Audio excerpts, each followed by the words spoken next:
नमस्कार, न्यूज 18 राजस्थान देख रहे हैं आप। मैं हूं आपके साथ हेमंत कुमार। चलिए खबरों की शुरुआत करेंगे इस वक्त की बड़ी खबर के साथ। तो बड़ी और अहम जानकारी इस वक्त की मिल रही है। मुख्यमंत्री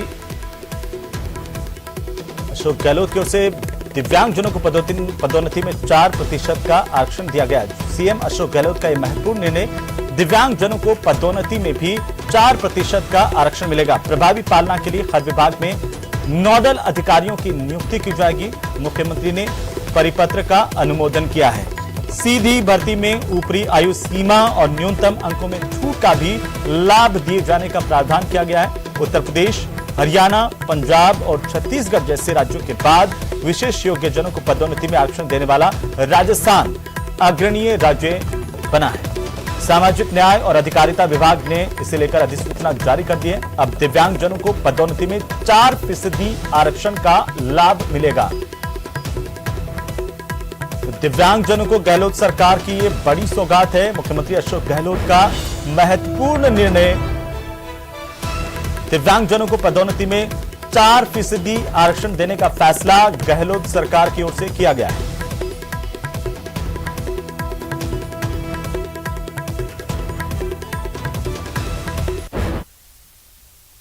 चलिए आगे बढ़ेंगे और अब देखते हैं टॉप 10 खबरें। सबसे पहले बात करेंगे जयपुर की। जयपुर में माकपा नेता और भूमि विकास बैंक के पूर्व चेयरमैन राकेश ठोलिया ने कांग्रेस की सदस्यता ग्रहण की। उनके साथ 20 नेताओं ने कांग्रेस की सदस्यता ग्रहण की है। इस मौके पर जयपुर में सामाजिक न्याय और अधिकारिता मंत्री ने सचिवालय में अपने विभाग के अधिकारियों कर्मचारियों को संविधान की शपथ दिलाई है।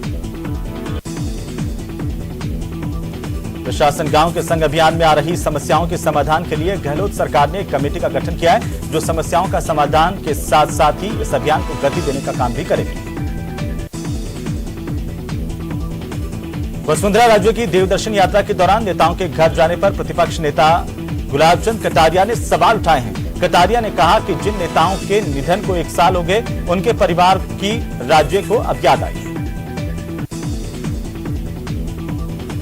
केंद्रीय एमएसएमई मंत्री नारायण राणे ने सांगानेर के कुमारप्पा हैंडमेड पेपर इंस्टीट्यूट का दौरा किया। इस दौरान उन्होंने संस्थान में गाय के गोबर से कागज निर्माण, पेंट निर्माण और वस्त्र निर्माण गतिविधियों का जायजा लिया। कोटपुतली में पूर्व डिप्टी सीएम सचिन पायलट एक शादी समारोह में शिरकत करने के लिए पहुंचे। यहां पर उन्होंने कहा कि राजस्थान में वर्षों की परंपरा को तोड़ते हुए कांग्रेस दोबारा सरकार बनाएगी। जयपुर निगम ग्रेटर की टीम ने बकाया नगरीय विकास कर जमा नहीं करवाने पर एक मॉल और एक स्किल डेवलपमेंट की ट्रेनिंग इंस्टीट्यूट की बिल्डिंग को सील किया है। सरकारी कर्मचारियों ने राज्य सरकार पर आरोप लगाए हैं कि सरकार उनकी मांगों की अनदेखी कर रही है, जिसके कारण वो आंदोलन कर रहे हैं, जिससे सरकार के संग अभियान की गति धीमी हो गई है। जलदाय विभाग के अतिरिक्त मुख्य सचिव सुधांशु पंत ने पेयजल परियोजनाओं में धीमी गति और अनियमितताओं के खिलाफ सख्त कार्रवाई करते हुए अधिकारियों को कार्य की गति तेज करने के निर्देश दिए हैं। कोटपुतली के राजनोता गांव में पुलिस के भारी जाब्ते के बीच असामाजिक तत्वों ने बारातियों पर पथराव किया। अचानक हुए पथराव से बारात में अफरा तफरी मच गई। पथराव में 3-4 बारातियों को चोट आई। और आपने खबर में अब बात कोटा की, जहां पर संविधान दिवस पर सेंट्रल हॉल में स्पीकर लोकसभा के स्पीकर ओम बिरला ने भी संबोधित किया। बिरला ने कहा कि 72 साल पहले संविधान का निर्माण हुआ है और संविधान हमारी ताकत है। संविधान दिवस पर कलेक्ट्रेट सर्किल स्थित डॉक्टर भीमराव अंबेडकर की प्रतिमा पर माल्यार्पण कर उन्हें याद किया गया। नेशनल ट्राइबल महिला संगठन की ओर से इस कार्यक्रम का आयोजन किया गया। मंडल रेल प्रबंधक पंकज शर्मा के मार्गदर्शन में आज कोटा मंडल रेल प्रबंधक कार्यालय में संविधान दिवस मनाया गया। इस मौके पर कार्यालय के सभी रेलवे कर्मी मौजूद रहे और सभी ने संविधान की शपथ ली।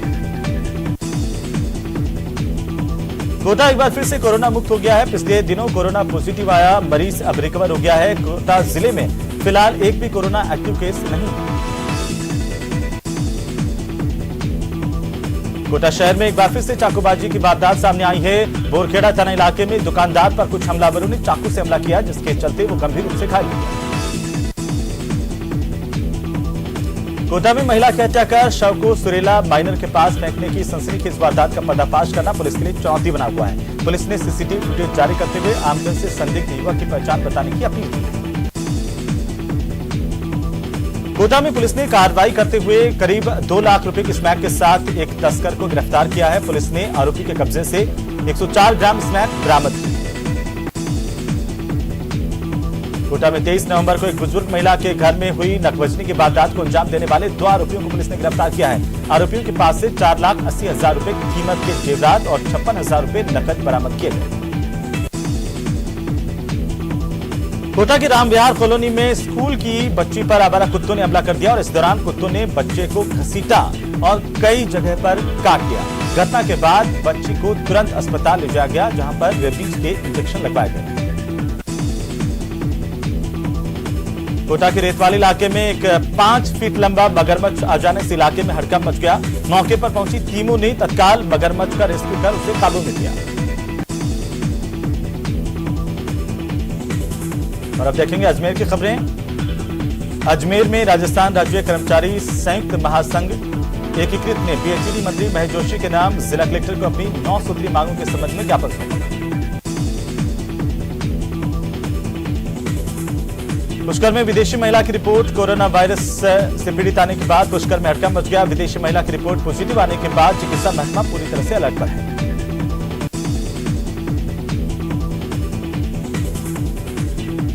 रामगंज थाना क्षेत्र में एक युवती से दुष्कर्म का मामला सामने आया है। पीड़िता की शिकायत के अनुसार उसकी दोस्ती फेसबुक पर एक युवक से हुई। इसके बाद युवक ने उसके साथ मौके का फायदा उठाकर दुष्कर्म किया। तो भरतपुर में आज नगर निगम के सामने करीब 1 दर्जन पार्षदों ने नगर निगम महापौर की विफलताओं को लेकर सद्बुद्धि हवन यज्ञ का आयोजन किया। नगर निगम के सामने बैठकर मंत्रोच्चार के साथ सद्बुद्धि हवन यज्ञ किया गया। भरतपुर के कलेक्ट्रेट कार्यालय में कलेक्टर हिमांशु गुप्ता ने संविधान दिवस के मौके पर सभी कर्मचारियों और अधिकारियों को संविधान की शपथ दिलाई। भरतपुर जिले में पुलिस ने कार्रवाई करते हुए 2 दिन पहले बदमाशों की ओर से लूटे गए ट्रक को बरामद कर लिया है, लेकिन अब बदमाश अभी भी पुलिस की गिरफ्त से बाहर है। फिलहाल पुलिस आरोपियों की तलाश कर रही है। भरतपुर के केंद्रीय बस स्टैंड पर सीट को लेकर यात्रियों में आपस में विवाद हो गया और जमकर हाथापाई हुई, जिसका वीडियो सोशल मीडिया पर वायरल हो रहा है। भरतपुर के महारानी जया कॉलेज में रक्तदान शिविर का आयोजन किया गया, जिसमें करीब 20 यूनिट से अधिक रक्तदान किया गया। राज्यपाल कलराज मिश्र अपने उदयपुर के दौरे के दूसरे दिन मोहनलाल सुखाड़िया विश्वविद्यालय परिसर पहुंचे और संविधान स्तंभ और साथ ही संविधान पार्क का लोकार्पण किया। राजस्थान में सरकार में मंत्री बनने पर पहली बार उदयपुर आगमन पर महेंद्रजीत सिंह मालवीय का आज देहात कांग्रेस कमेटी की ओर से उदयपुर एयरपोर्ट पर भव्य स्वागत किया गया। शहर में देर रात एक बार फिर से पैंथर की दस्तक ने लोगों में भय का माहौल बना दिया, जिसका वीडियो भी सामने आया है। उदयपुर में स्पेशल पुलिस और सवीना थाने ने कार्रवाई करते हुए कार में विभिन्न ब्रांड की कुल 17 पेटी अंग्रेजी शराब जब्त की, साथ ही 2 आरोपियों को भी गिरफ्तार किया। उदयपुर के टेकरी इलाके में एक बस बेकाबू होकर मंदिर की दीवार से टकरा गई, हालांकि इस दौरान कोई हादसा नहीं घटा। उदयपुर में चोरों ने अब शराब की दुकानों को निशाना बनाना शुरू कर दिया है। चोरों ने अहमदाबाद हाईवे पर एक शराब की दुकान से लाखों की शराब पार कर ली। उदयपुर के बडोला हुंडई बॉडी शॉप में एक मैकेनिक ने ईमानदारी की मिसाल कायम की है। मैकेनिक के पास एक गाड़ी आई थी, जिसे सही करते वक्त उसे गाड़ी में 18,000 रुपए मिले, जिसे उसने गाड़ी के मालिक को सौंप दिया। चलिए आगे बढ़ेंगे और अब हम बात करेंगे सन सिटी में चोरों के आतंक की, जहां पर बेखौफ चोरों ने एक दुकान को निशाना बनाया और गल्ला से नकदी लेकर के फरार हो गए। चोरी की वारदात सीसीटीवी में कैद हुई है। स्क्रीन पर आप तस्वीर देख सकते हैं कि कैसे आखिरकार एक दुकानदार किसी काम से पड़ोस की दुकान में गया, उसी समय एक चोर ने चोरी की वारदात को अंजाम दिया है। इसे देखकर आप भी हैरान रह जाएंगे कि किस तरीके से शातिर चोर ने दुकानदार की अनुपस्थिति का फायदा उठाते हुए अंदर घुसा और दुकान में बने गले में से रुपए निकाले और मौके से फरार हो गए। दुकानदार ने पुलिस में मामला दर्ज करवाया और पुलिस सीसीटीवी के आधार पर अब चोर की तलाश कर रही है। यार एकदम फेस कितना क्लियर आ रहा है। और अब बात करेंगे बकायादारों पर ग्रेटर नगर निगम के शिकंजे की। जयपुर नगर निगम ग्रेटर की टीम ने बकाया नगरीय विकास कर यानी कि यूडी टैक्स जमा नहीं करवाने पर एक मॉल और एक स्किल डेवलपमेंट की ट्रेनिंग इंस्टीट्यूट की बिल्डिंग को सील किया है। उपायुक्त ममता नागर ने बताया कि गोल्ड सूख मॉल संचालक पर 81 लाख रुपए और केंद्र सरकार के क्षेत्रीय निदेशालय कौशल विकास एवं उद्यमिता पर 24 लाख रुपए का टैक्स बकाया था, जिसे आज सुबह सील करने की कार्रवाई की गई। इन दोनों ही बिल्डिंगों के मालिकों और मैनेजमेंट को पिछले 1 महीने से लगातार नोटिस देकर बकाया टैक्स जमा करवाने के लिए कहा जा रहा था, लेकिन 2-3 बार नोटिस देने के बावजूद भी टैक्स जमा नहीं करवाया गया। तो आज आखिरकार दोनों ही बिल्डिंगों को सील किया गया।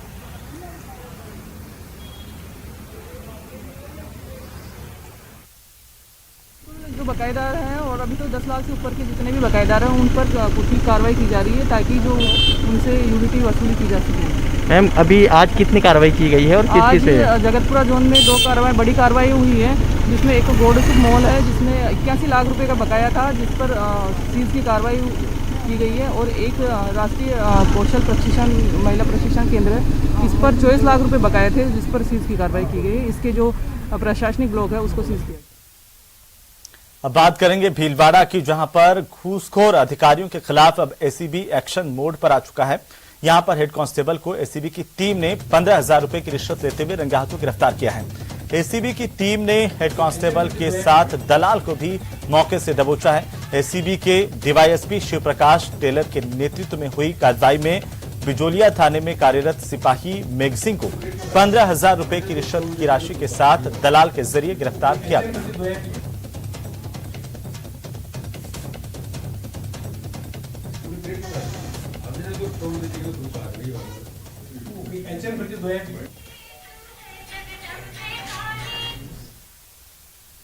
और खबरों में फिलहाल वक्त तो चला एक छोटे से ब्रेक का, जल्द लौटेंगे।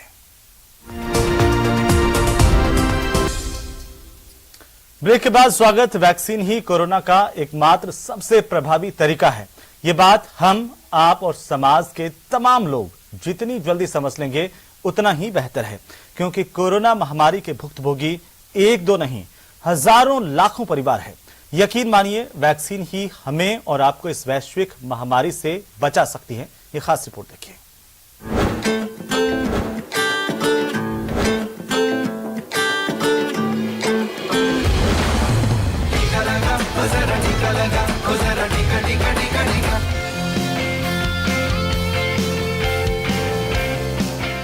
देश में इस वक्त दुनिया का सबसे बड़ा वैक्सीनेशन अभियान चल रहा है।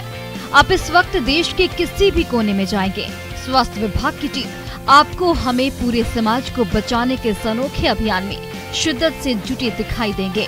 झारखंड के देवघर में भी वैक्सीनेशन अभियान जोर शोर से चल रहा है। भगवान शिव की नगरी कहे जाने वाले देवघर के डीसी ने स्वास्थ्य विभाग को 30 नवंबर तक जिले के 100% लोगों को कोविड-19 वैक्सीन का पहला डोज दिलाने का टारगेट दिया है। और राहत की बात यह है कि इस टारगेट को पूरा करने में स्वास्थ्य विभाग भी पूरे मन से लगा है।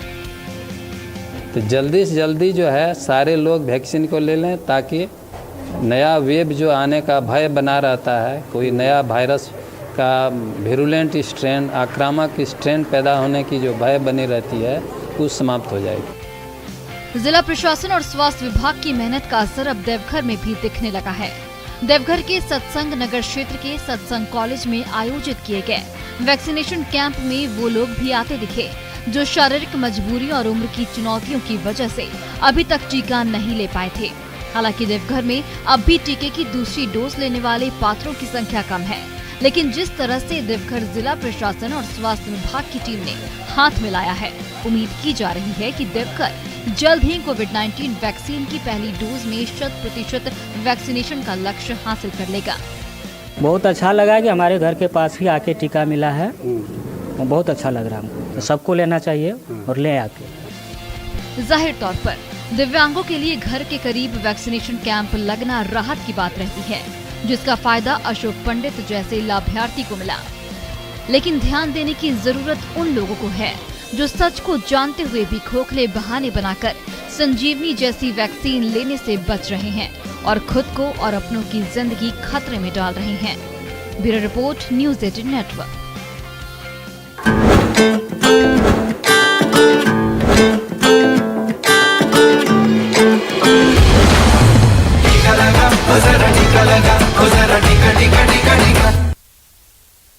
इसी के साथ ही इस बुलेटिन में बस इतना ही। आगे देखिए क्रिप्टो की समझ।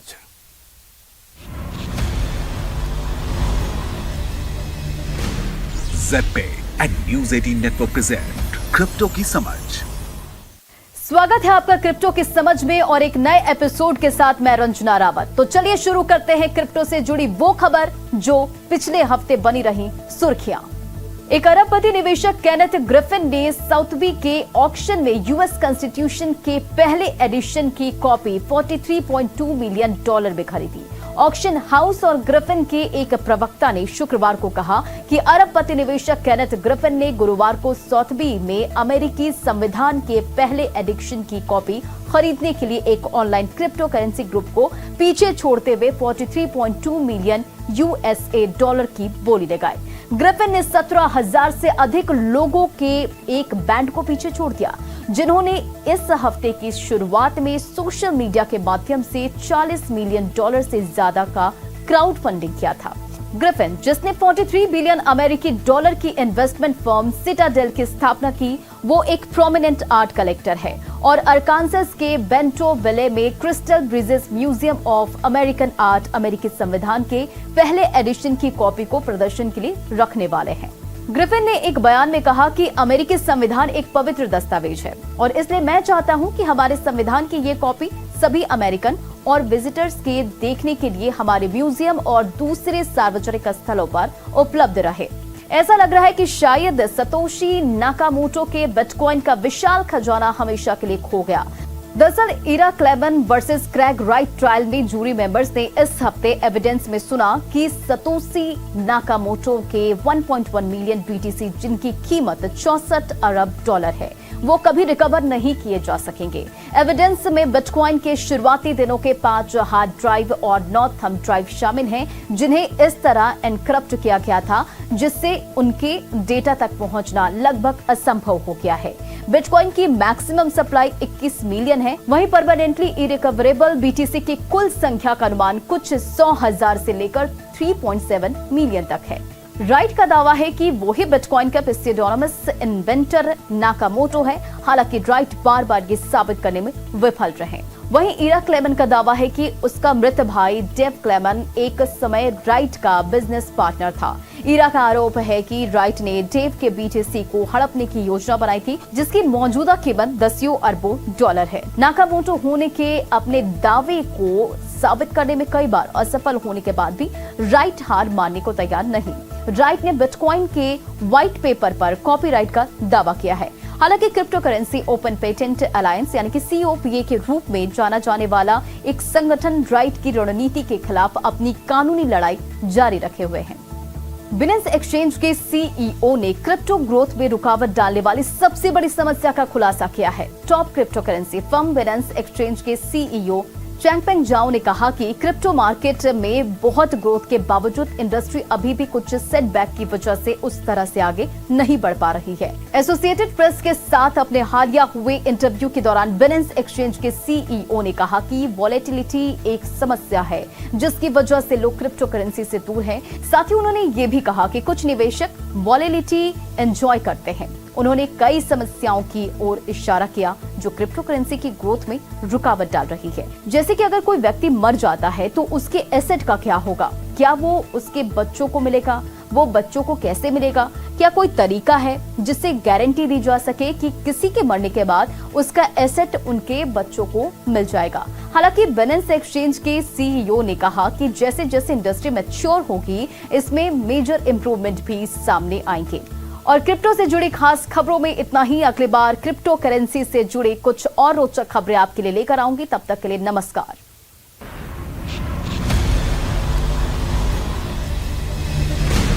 Z and news 18 network present crypto की समझ।